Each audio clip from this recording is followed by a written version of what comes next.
Welcome to my next tutorial video.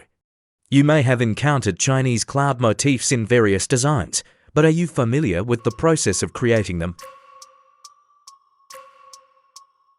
This is the pattern we need to work on today. How can I move them like I'm doing now, or copy and create more while keeping them all connected, grouped together?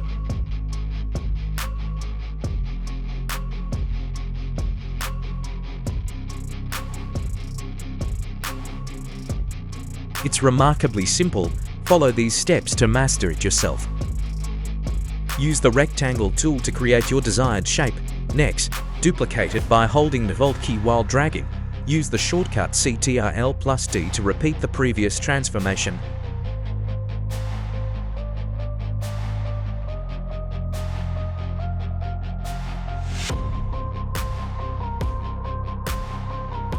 Then, select all the shapes and open the Pathfinder panel. Click the menu icon 3 lines and select Make Compound Shape.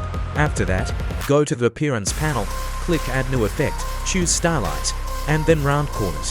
When the dialog box appears, adjust the radius value until it looks right.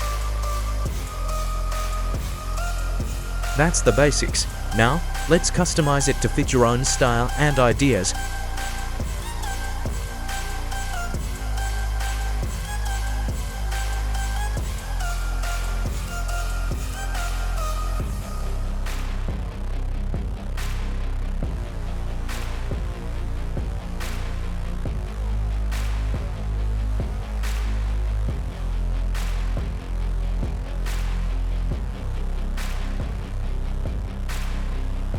Thanks for watching until the end.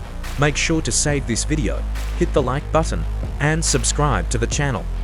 See you in the next one.